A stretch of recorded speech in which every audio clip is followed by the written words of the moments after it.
planeta Urano, pessoal, ele vai fazer parte desse momento, desse eclipse. E aí, algumas coisas, né? Urano fazendo parte de um momento tão tenso, a gente precisa esperar viradas, né? Viradas. Sabe quando as coisas viram, de repente está vindo numa trajetória e você vira a sua trajetória, de repente, né? Então, Urano traz um pouco essa mensagem de coisas que vêm de maneira surpreendente, né? Muitas vezes na base do imprevisto, muitas vezes realmente sem avisar nada, né? Naquela situação de aconteceu, e aí você tem que rapidamente se adaptar, né? Por isso que a gente pode, inclusive, se vocês quiserem fazer um paralelo em termos assim, coletivo, né, mundial, do que seria, por exemplo, essa ideia do Urano, em termos de rápida adaptação, vocês lembram, né, na época ali da pandemia, vocês lembram disso, né, que de repente aconteceu o quê? Fecha tudo, não pode mais ir trabalhar, não pode nada.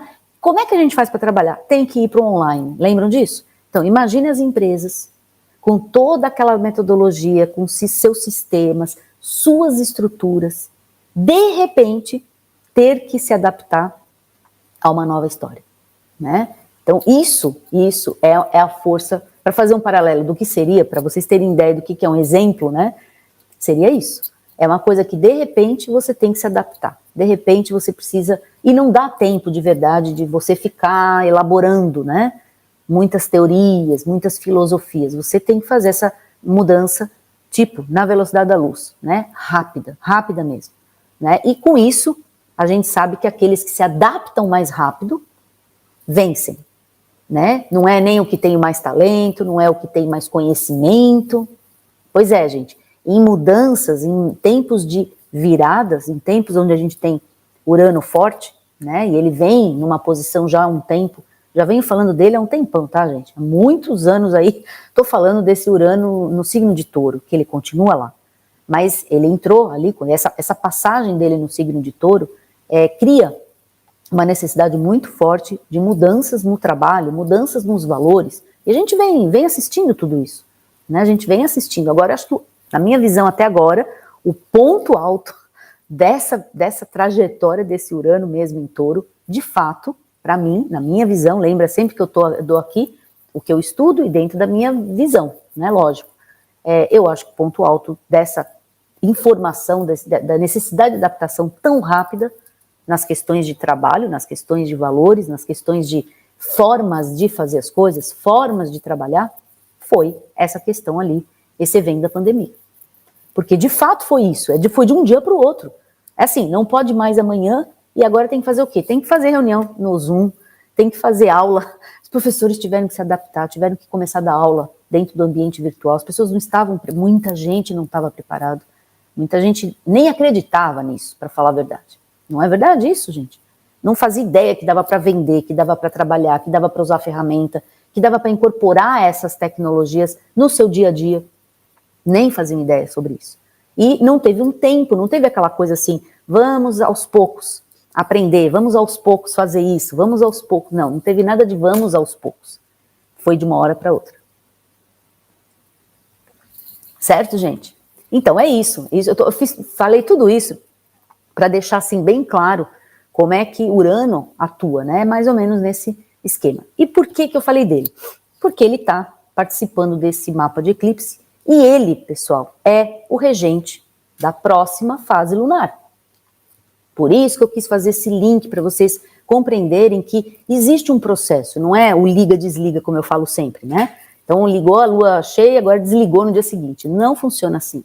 É processo, as coisas vão andando, tem movimento, tem aumento de luz, tem diminuição de luz. Então o próximo, né, a próxima fase, que lá pela terça-feira a gente já começa a sentir, né? Já, inclusive na quarta, né, de terça para quarta, a gente já vai ter a mudança da lua em Capricórnio para a lua em Aquário, né? Quinta-feira em Aquário, sexta-feira, dia 12, a lua minguante, quarto minguante em Aquário. E quem rege Aquário, um dos regentes de Aquário, é Urano, que faz parte desse eclipse. Então, gente, é assim, aquilo que você puder aprender com esse momento, né, o momento eclipse que vem vindo já, então você já está num aprendizado, as coisas já estão sendo reveladas dentro de você, o que você aprender, rapidamente enraize na lua minguante. Rapidamente, tá?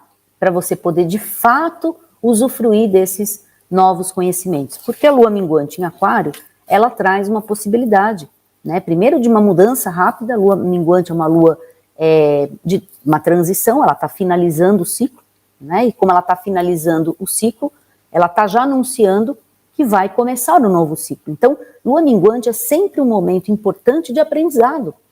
Ela já traz, fase lunar minguante já traz isso. Aquele momento que você vai fazer o quê? Enraizar os conhecimentos que vieram do ciclo inteiro. Então, sabe quando você faz a sua análise?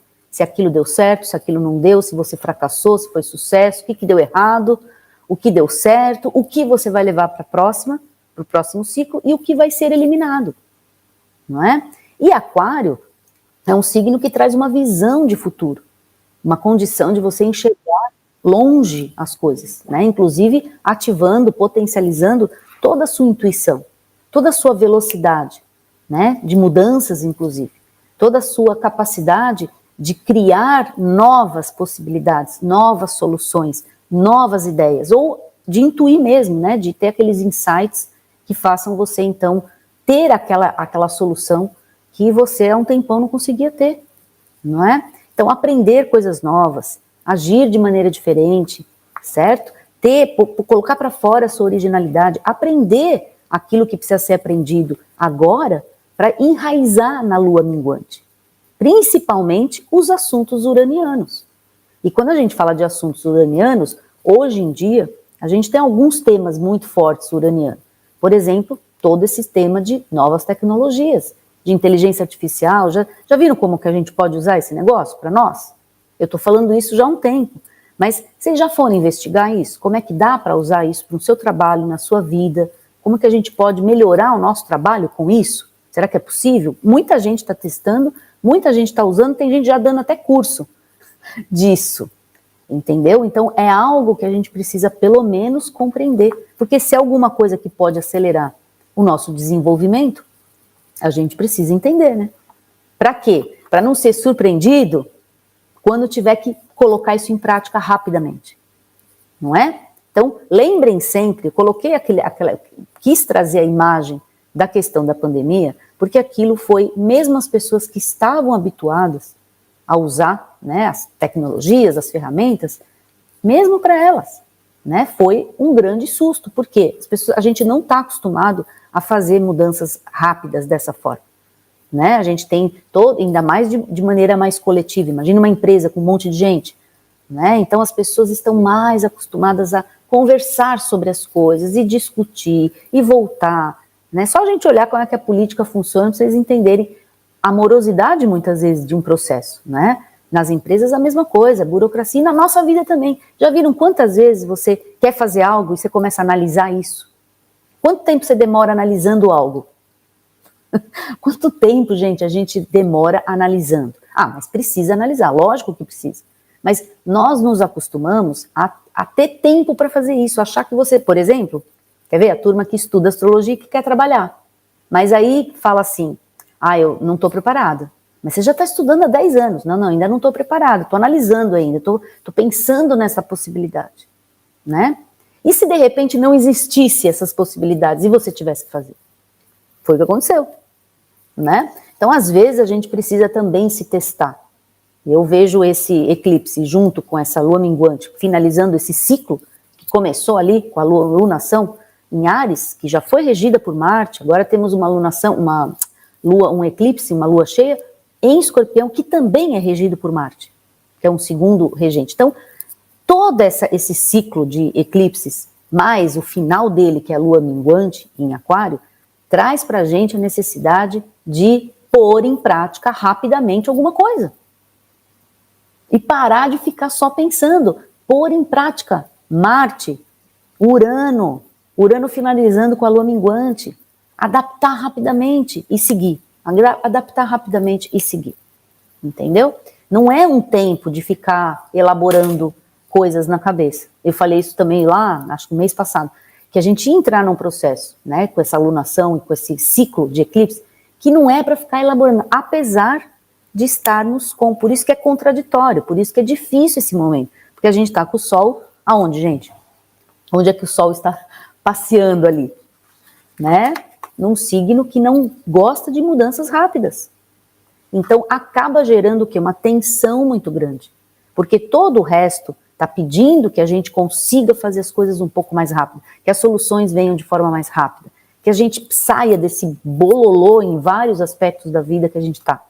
Mas a gente não está conseguindo, e isso forma o quê? Uma tensão. É a tensão que a gente está vivendo, né? Uma tendência que todo mundo falou, que abril, maio, né? Eu, inclusive, também concordo que eram meses, principalmente maio agora, né? Difíceis, né? Até junho, mais ou menos, difíceis, tá bom? Certo, gente? Eu fiz aí um resuminho para vocês entenderem a sequência e conseguirem linkar esse eclipse com o que vai finalizar o lua minguante em Aquário, tá bom?